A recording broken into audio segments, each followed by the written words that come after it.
Welcome back, guys. I trust you've been staying safe. Now, this case of the missing two ladies in Nigeria, Afiba and Selin Indodim, is getting into a whole different trajectory altogether. It's like the case has moved from being focused on finding the girls to now becoming more about a conflict that has arisen between two individuals who, from the inception, seemed to be on the same side, pursuing the case in favor of the girls and getting justice.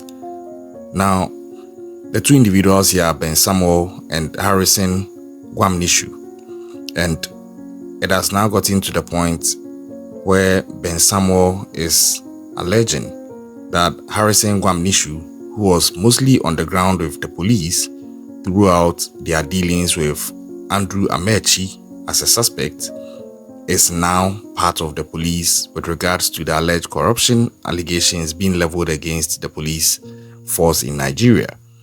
And to this end, he is calling that Harrison should be arrested and investigated. He has put out a petition. If you are not yet updated on that, just go back. I have it in my playlist. But it has moved again from that point, where now Harrison Gwamnishu has also come back to now allege that Ben Samuel Itori, the self-acclaimed friend, or some would say best friend of the key suspect, Andrew's Amechi Ochekwo, now deceased, is also part of the same accusations that were leveled against Andrew's Amechi. Now, Harrison Gwamnishu is actually alleging that Ben Samuel is the handler of Andrew's Amechi. I'll get into the analysis of it where I sit on the fence on this, because I don't want to take a side. I'm watching everything closely and it seems like the thing could go either way or both ways actually. But I'll get into it at a point. But this is what Harrison communicated in his Facebook post just some few hours ago. And I read, Update, Selin and Afiba, Part 6. The connection of Ben Samuel Itori of Milton Keynes, UK. Why we should be careful and be observant. I am angry that the police from Aba didn't carry out their investigation well. We wouldn't have been here discussing all these. But we are here to learn. Ben Samuel Itori, who is based in the United Kingdom, same city Andrew left after his SEXUAL assault case. He is Andrew of Black Sheep Group's Archived Man, and the acclaimed blogger Andrew uses to threaten his victims. One of the victims challenged him on Daddy Free's Instagram live. Yeah, I watched that one. I don't want to go personal, but you all will agree that Ben Itori is Andrew's handler and on a mission to divert the attention of the world on this case. If you follow up on his videos, he started with the narrative of destroying the image of the girls by sharing a fake WhatsApp screenshot, accusing the girls of demanding 1 million to spend time with Andrew. Now, Favor Mwagwe, working with Ben Samuel Itori, is same girl working with Andrew Amechi that transferred the 100,000 naira to Selin and Afiba on the 26th of April 2024 for transport from Port Harcourt to Aba, and same lady, Favor Mwagwe, account received the 1 million naira transferred from Selin's account on the 28th of February 2024. Selin and Afiba arrived at Andrew's house on the 27th of April, and Afiba sent a message and Google location to her friend Blessing that they have been kidnapped by Andrew. All these have been forwarded to the police as they are empowered to dig deeper. Thank you, everyone. So he added the screenshots that you are seeing, and some of the screenshots involve transaction alerts for the various amounts that he indicated in his post. Now, having gone through this, I started trying to just be objective with regards to the contents of this post. First of all, I'm not saying it's true or not. We don't even know what the truth is anymore. And I'm hoping it will be uncovered soon. And the two ladies who are still missing over a month would be found. Because it seems the focus is shifting from the fact that they are missing to the fact that these two guys seem to be pointing fingers at each other to be complicit in various aspects of the case. Now, to get deeper on the post by Harrison Gwamnishu, Harrison is citing the fact that Ben Samuel Itori, is also based in the UK and in the same city as Andrew Ochekwo Amechi was prior to him leaving the UK, and that's Milton Keynes, and that has been established. So that is something that is just on point. Now, this alleged victim also accused Ben Samuel of probably being a blogger that Andrew Amechi had allegedly used to threaten them, that he had sent very implicating videos of them to, and that if they made noise about what he was doing to them, he would get the blogger to just release it. Now, that confrontation actually happened, but there is not yet any means or any fact established that Ben Samuel is the blogger that Andrew Amechi was referring to. And unfortunately, Andrew Ochekwo Amechi has passed on, so we can't ascertain that from him. But at least Ben Samuel himself has admitted he has very detailed and horrific things sent to him by Andrew. And he says most of them are mostly unsolicited. I listened to that video he put out and I asked myself, so which ones were solicited? But that is a story for another day. So now Harrison goes on to talk about the fact that Ben Samuel is the archived man for the Black Sheep Group. Black Sheep Group is a company that Andrew Amechi allegedly owned. Now, if we are going by this suspicion or allegation, then I'm asking myself, what would the archive man's work be? Obviously, he would receive content and archive them. But the question is, what is he archiving for? What's the end game here? What are they doing with the content? These are key questions. If he is alleged to be the archive man, then there should be an establishment of why he's archiving, even what he's archiving first of all, how he's archiving, why he's archiving, where he's archiving at, and what are they going to use the archive data for? Are they running a scheme? Are they running something on a site? That is just to say if it's true that Ben Samuel Itori is actually the archive man of the Black Sheep Group, as being alleged by Harrison Gwamnishu. Now, Harrison talks about he doesn't want to go personal and comes back to say that Ben Samuel Itori is Andrew's handler. Now, I don't know how to determine this, but if you look at it from a middle standpoint, someone could also say that it seems a bit odd that Ben Samuel was nowhere to be found, had not even been heard of when the case broke, but only came out so loudly after the demise of Andrew. And there are reports that he's alleged to be saying that he did that because he was afraid for his life. And now that Andrew had passed on, he knew the threat was gone. That could be true actually.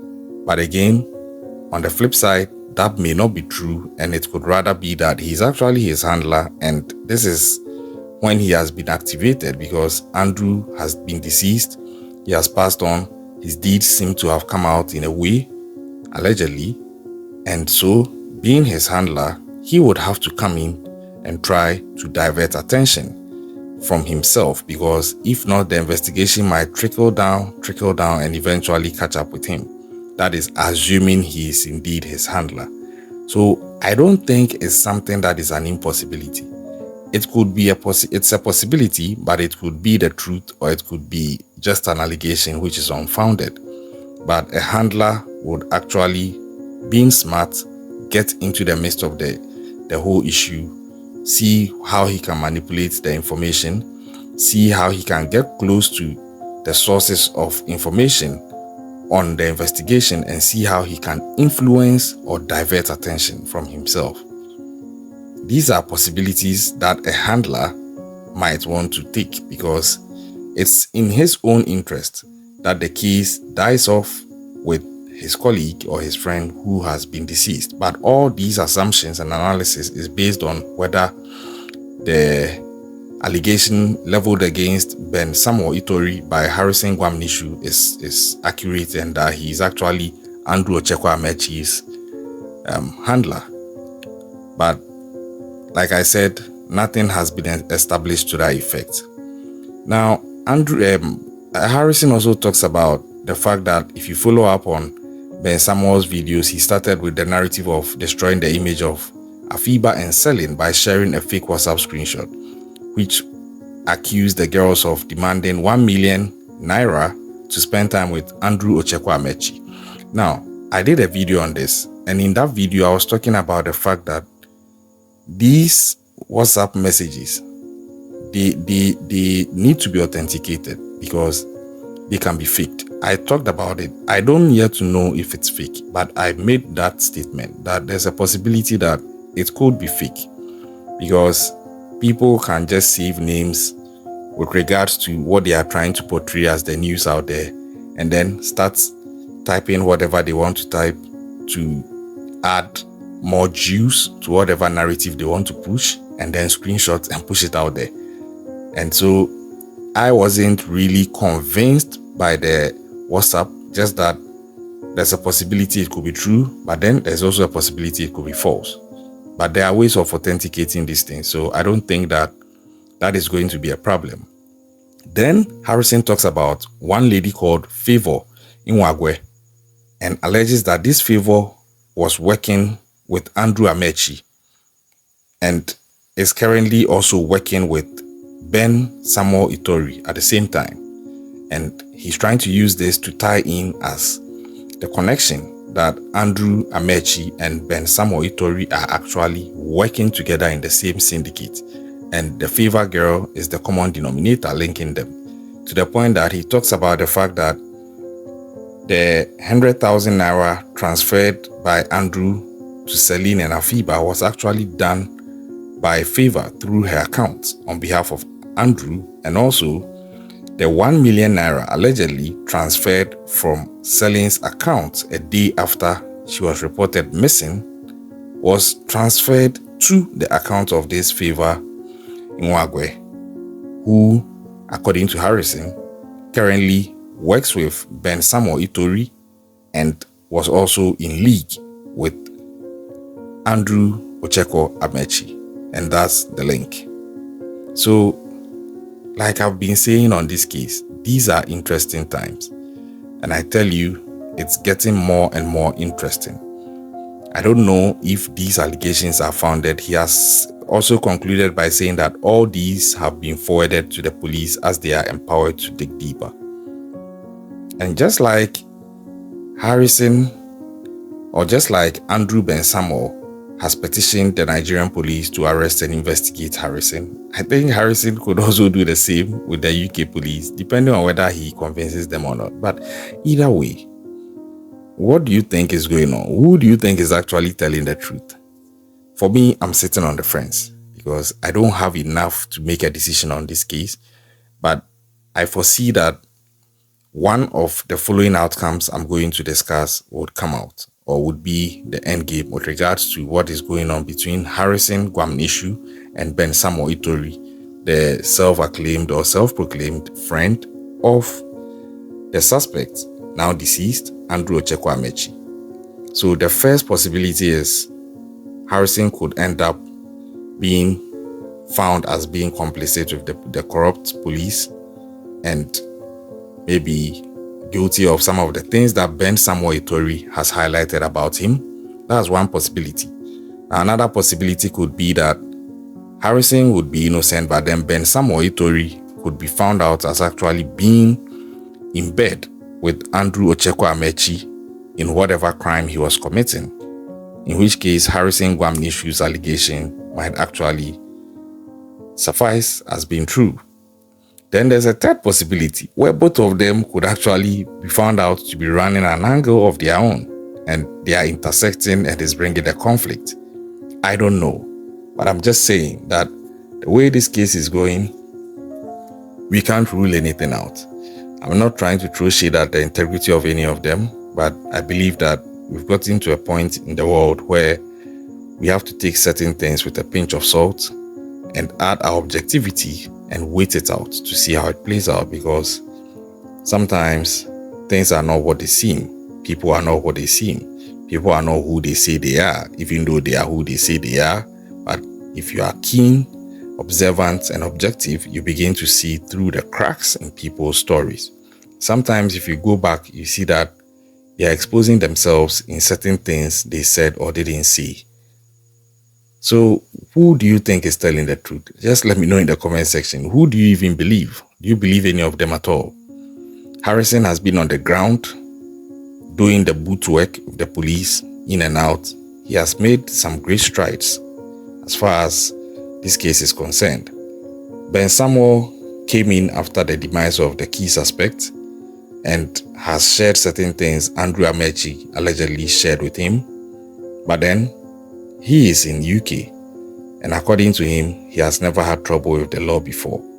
For me, I don't see what that claims or what that means. There's always a first time for everything, so I still keep an open mind. But then, what hurts me most about this is that it seems to be overshadowing the fact that Afiba and Celine have still not been found.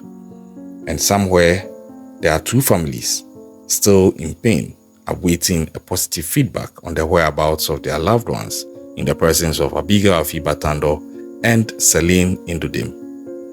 What do you think this case is going to be?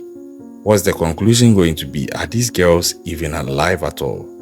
And what is going on between Harrison Gwamnishu and Ben Samuel Itori? How does it jeopardize the case, if any? Or how does it help the case? Let's have a conversation in the comment section. Stay safe out there, subscribe if you are yet to do so, and I'll catch you on the next one. See you.